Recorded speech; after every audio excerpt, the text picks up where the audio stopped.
Господин Додевски, добро вечер, добре дојдовте во Дневникот. Добро вечер, добро најдов.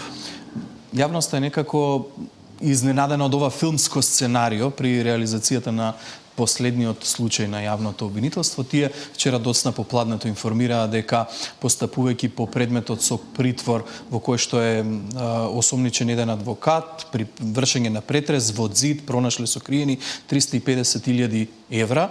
Ѕидот се наоѓа во домот на родителите на судијата од апелација Ѓоко Ристов.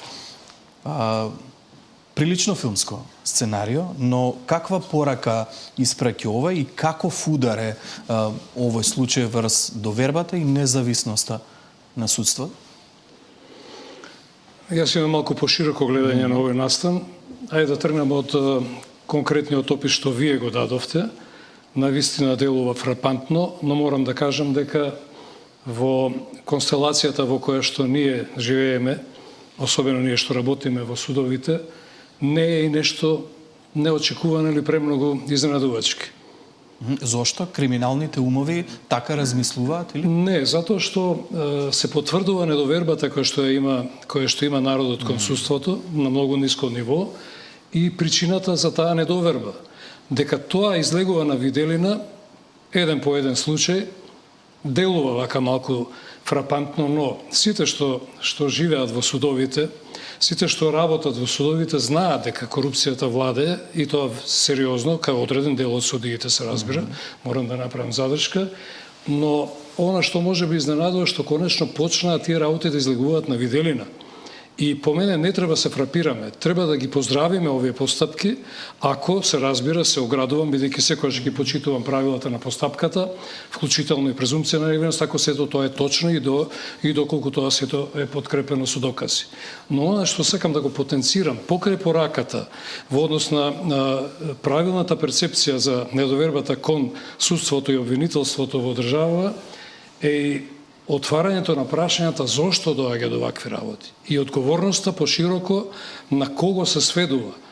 Јас морам да кажам, тоа е мое мислење кое што повеќе пати го изразувам, но морам и да го повторам токму поради овој настан.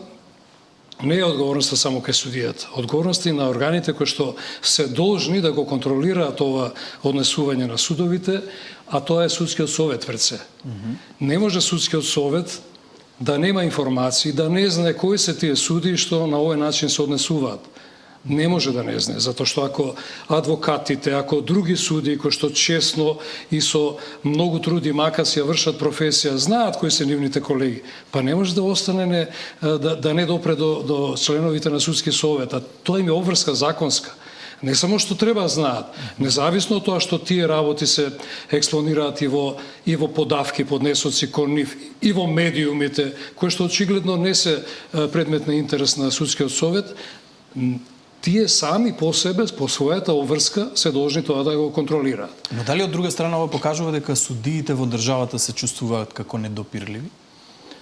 Па еве, да истакнам еден пример токму поврзан со последниот настан. За цело време и во вашите медиуми, не знам дали токму во вашиот, но во повеќе медиуми, се пронесува веста дека судијата имал имунитет и сега треба му се симне имунитетот и е недопирлив. Не е точно. Судијата нема имунитет за овие кривични дела. Судиите имаат само ограничен, така наречен функционален имунитет. Во Законот за судови е многу прецизно кажано. Судија не може да одговара за искажано мислење и одлуката што ја донел, доколку повторно и таму, ако работел законски. За другите кривични дела не постои имунитет. Постои втора точка од одредбата која што вика дека за да се одреди притвор, доколку се предлага притвор на судијата, треба да има согласност од судскиот совет.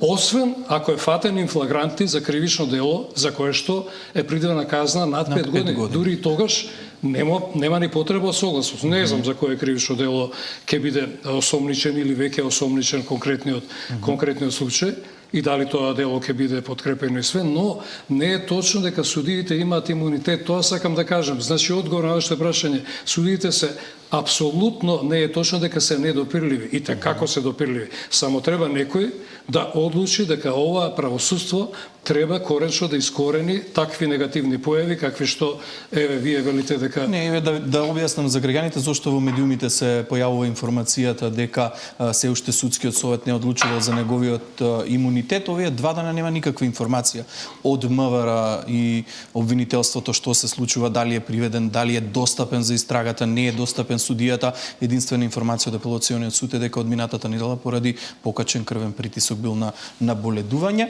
и ова е показател дека во моментов не се бара притвор за судијата заради тоа што нели судскиот совет нема ваква постапка. Но да биде иронијата поголема, во овој случај еден од осомничените е адвокатот кој што беше фатен со пари, станува збор за поранешен државен правобранител.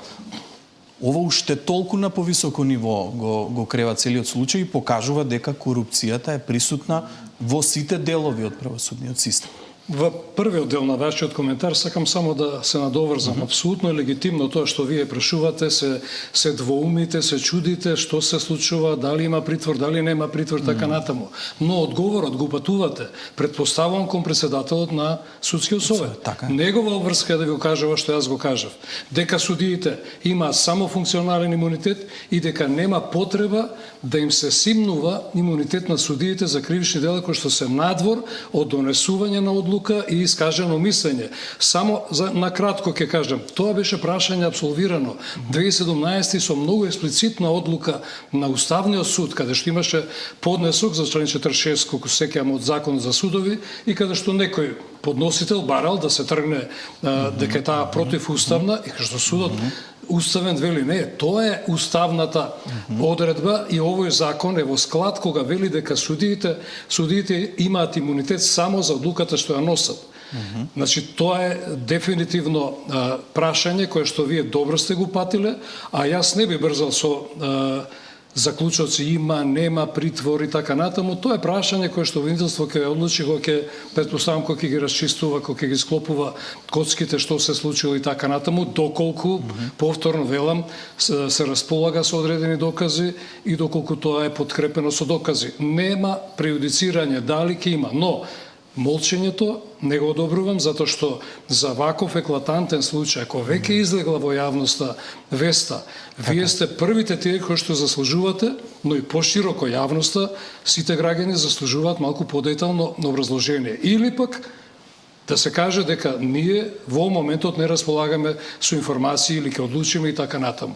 Дефинитивно транспарентноста е многу битна за враќање на довербата и за стекнување. Така, не соопштувањето на информација отвара простор за шпекулација. Она што е единствено познато во соопштението кое што вчера го лиферуваше обвинителството, вела дека станува збор за сомнение дека парите биле незаконски стекнати и прикриени. Значи се уште немаме основ по кој што ќе постапуваат за судијата. Но ова не е прв случај на корупција кај високи представници на судството. Во моментов се работи за судија од апелација.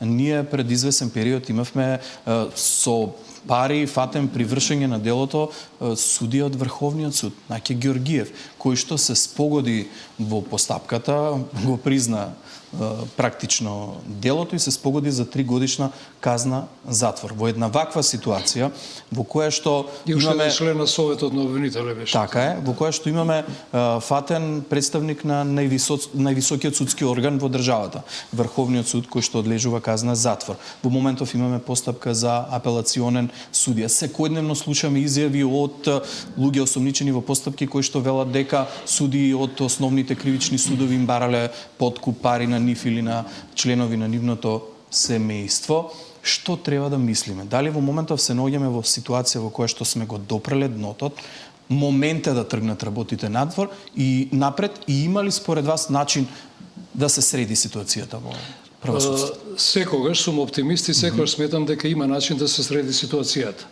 Дали сме го допреле дното, не знам. Ќе видиме во иднина што се може да се случува, но да се среди ситуацијата може доколку се има добра волја.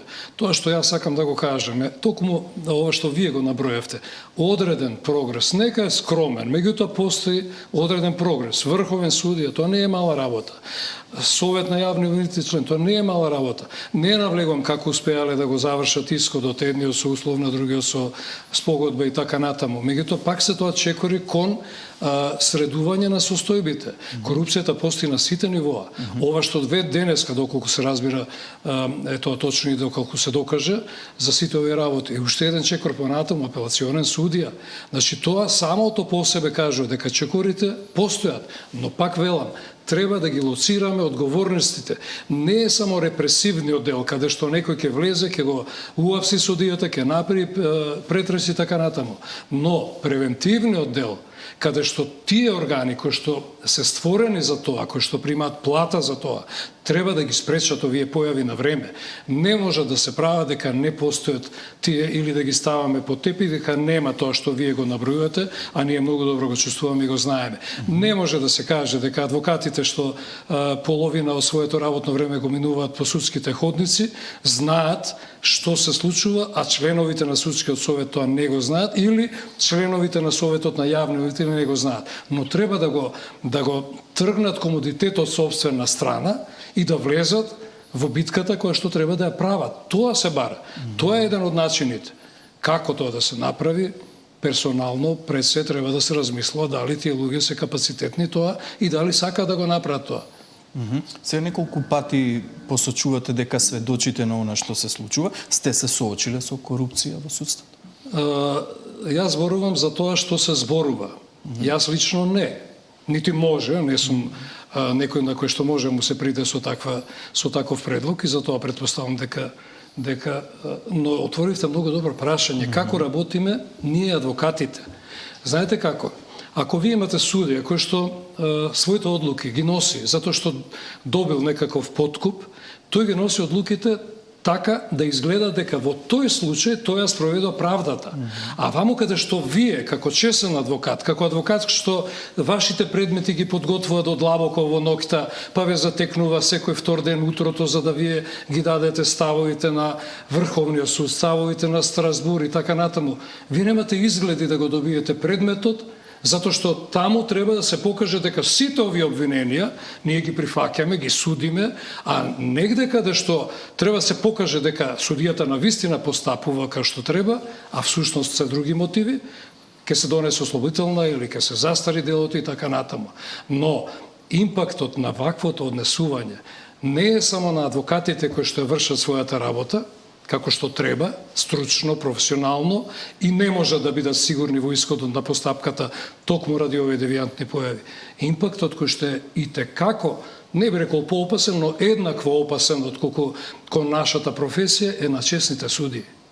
Тие честни судии, бидејќи знаат дека одредени колеги, па им ги знаат и имињата, да не се лажеме, ја злоупотребуваат својата професија, барем ја така имам импресија, да не испадне дека јас сега имам конкретни информации, но ги имам импресиите кои што ги слушам и од мои колеги секојдневно, па и од колеги на овие суди.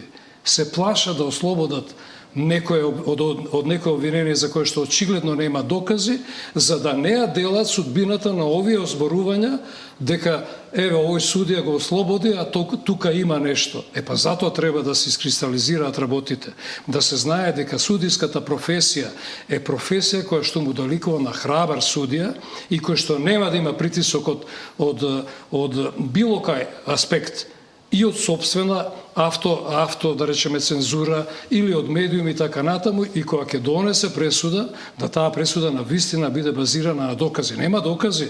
Најголемото дело што вие можете како судија да го направите е да ослободите некој за кој што немате разумно сомневање дека сторил кривично дело. Нема дилема тука. Не може, ама јас сега да не се замерам со обвинителот или да не речат дека јас сум наке или сум не знам кој, а јас ке осудам, па нека одат по жалба, нека се расправат. Тоа е злочин. Но злочин на тие што се нечесни. А ја ги охрабрувам честните да ја покажат својата големина и да судат според својата совест и да се покажат на дело таму каде што сметаат дека нема докази да ослободат. Нема поголем злостор, тоа не го кажувам ја, го кажува и теоријата, го кажува и најсолидните практичари, освен да се осуди човек кој што не е виновен. Сега морам да ве прашам, неколку пати го посочивте судскиот совет, затоа што нели законодавецот воспоставил како треба тоа да изгледа и да функционира во еден демократски систем. Таа контрола треба да ја врши судскиот совет. Ние во минатото сме биле сведоци како се препраќаат овие предмети против одредени судии, па дури дел од овие кои што завршија со пресуди влегува во канцеларии на членови на судски совет за да прашаат зошто за нив се води постапка и предмет. Последниот период имаме измени во судскиот совет. Последно се двете нови членки кои што дојдоа како предлог на претседателката Силјановска Давкова. Очекувате ли дека тоа може да придонесе на некаков начин во подобрување на состојбите и подобра контрола на судите? Зошто? Па затоа што прво самиот избор на тие два нови члена, две нови членки, како што вие ги викате, на судскиот совет е обременен со многу дубиози што самиот начин на нивното именување и од одредени податоци кои што во јавноста излегува. Кога велам начинот на нивното именување, огромно бреме е фактот што ќе ве потсетам, предлогот во собранието за избор на тие две членки стигна првиот ден од важењето на новиот закон за судски совет.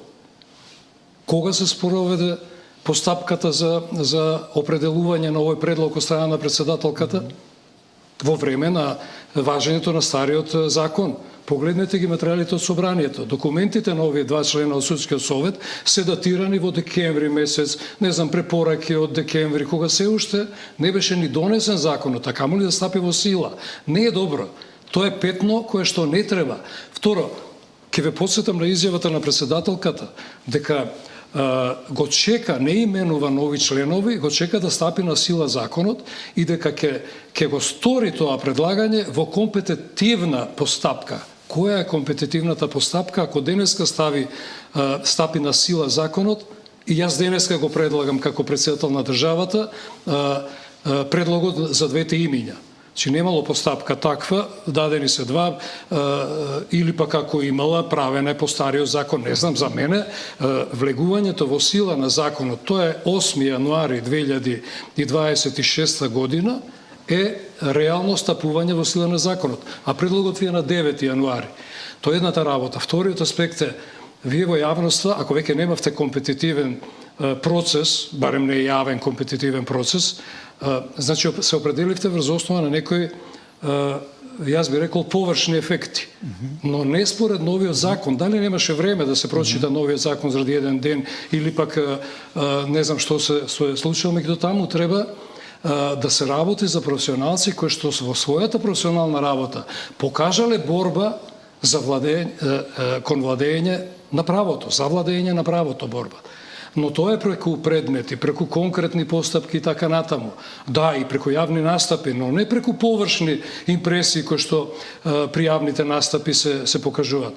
Има таму одредени дубиози кои што исто така ќе им бидат бреме на тие кандидатки, токму заради тоа што немало објаснување, немало компетитивност, не знам, за едната учество во некакво помилување кое што е дубиозно, читам од медиумите се разбира, за другата и лично знам, затоа што во момент кога се определила да биде советник на СЈО, продолжила да биде адвокат, но тоа е апсолутно неспојиво. Ако вие одлучите да бидете на страната на обвинителот, кој што е тотално спротивставена странка, па не можете вие да останете на страната на одбраната, на бранителите.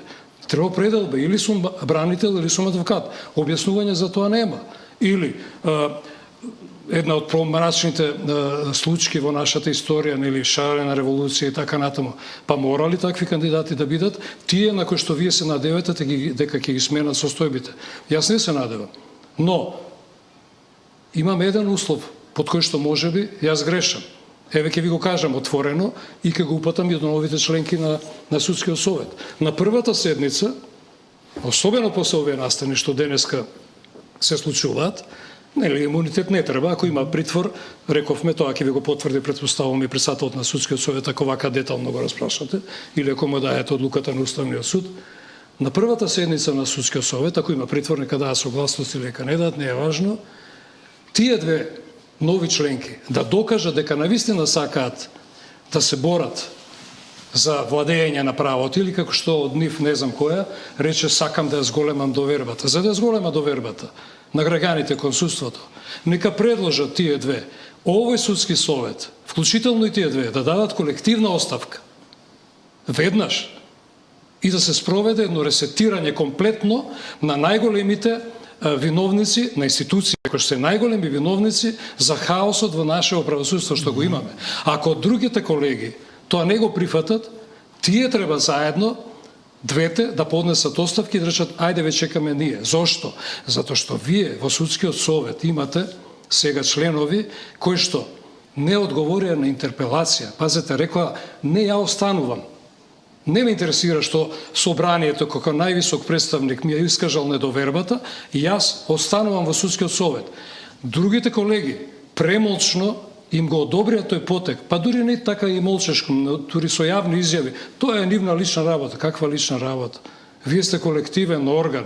Не може да биде лична работа ако кон одредени членови искажал недоверба народот, бидејќи таа се представници народот, вие да кажете лична е нивната работа, дали ќе се повлечат. Па тоа што не се повлекува, тоа што не се ја вршаа улогата, вие сведочење за вакви фрапантни или како што, ако правилно ве цитирам, филмски сценарии што ги доживува Македонија, за жал.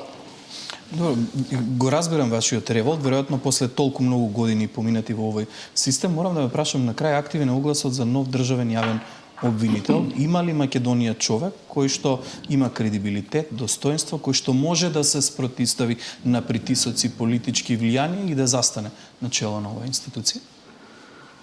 Има еден хендикеп тука, кој што е од законска природа.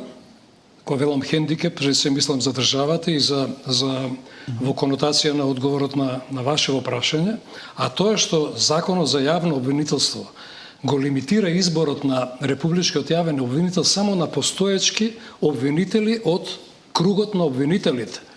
Вие немате можност да изберете најдобар правник. Значи, за обвинител треба да изберете најдобар правник, најдобар професионалец и најхрабар професионалец. Не е лага, не е дури е ноторен факт дека најдобрите и најквалитетните кадри со текот на годините премина во адвокатурата и ги имате во адвокатурата. Најдобрите кадри ги имате во, не знам, во професурата, да речем и така, но за оваа позиција треба практичари да имате. Што значи дека изборот на ова што вие го викате идеален, добар или како го нарековте обвинител, ви се сведува на постоечките обвинители. Па сега, ако законски измени не се направиле како што треба, за да може тој што го бира обвинителот да избере поквалитетни кадри и во поширок контекст од професионалците, затоа што вие, например, во обвинителство имате, не знам, 500-600 обвинители, во адвокатурата имате 3000 адвокати, од кои што минимум, да речеме, 300, 400, 500 се врвни професионалци или сведете ги на колку сакате, на 100, но тоа е еден ранг на избор на палета. Но, ако веќе збориме за постоечкиот кадар, каков треба да биде обвинителот, нели вашето прашање тоа. Значи треба прво, или што треба да направи за да ги подобри состојбите. Треба да се избере обвинител, кој што прво треба да расчисти во своите редови. Треба да расчисти во редовите на обвинителите и тоа прво со ноторниот факт кој што сите ние практичари, па и јавноста го има, а тоа е да се веднаш расчисти со конструираните обвиненија, со обвиненијата кои што се донесени по нарачка, по желба на некого и упорно, без оглед на доказите, се буткаат и понатаму. Прв чекор е тоа да знаеме дека имаме работа со обвинители кои што не работат по нарачка, туку работат или заради нечии интереси, туку работат заради правдата. Таков човек нас ни треба и тоа е тоа што треба да го направи. Кој е тој човек, ја не можам да кажам, не ти знам кои се кандидати, нити ништо, иако можам да имам мислење за сите професионалци, бидејќи многу добро, ајде да речем, многу долго ги комуницирам, но, во некоја друга прилика, може би, кога ќе дознаеме кои се. Само многу кратко, после се ова што го кажавте, има ли правда во државата и влада или важи ли законот еднакво за сите? Не сум сигурен. Не сум сигурен. Ако го следете сето ова што го кажав, веќе дадов одговор зошто. Ако имате држава во која што, за жал, честните суди од страв дека ќе бидат етикетирани како суди, се двоума дали кога нема докази, ќе ослободат некого. Или кога се двоума дали да му се спротивстават на обвинителот, или дозволуваат да обвинителот да ја води постапката, за жал имаме и такви примери, или да се наметнува неоправдано, или затоа што со некакви наметнувања, некакви стравови врз судиите, не можем да одговорам позитивно дека законот е еднаков за сите. Па со само тоа што кажавте, дека законот зависи од тоа дали некој судија влегува во некакви нечесни действија или не, одговорот на вашето прашање е таков. И уште една работа, не можам да не кажам. Корупцијата не е само во правосудството. За жал имате многу други институции кои што се можеби многу повеќе зафатени. Имате центрите за социјална работа, имате други државни управни органи и така натаму, кај што треба само да се влезе и да се види што се случува. И уште еден податок, сите тие што влегуваат под наводници да видат што се случува, се професионалци кои што тоа важи за судскиот совет, кои што само да ги споредат одредени одлуки донесени, дали навистина кореспондираат со законот и не ги и не може само да се припишат на несручно работење, јасно им е што е посреди и зошто се носат тие одлуки. Господин Додески, благодарам многу за обстојање. Не беше задоволство.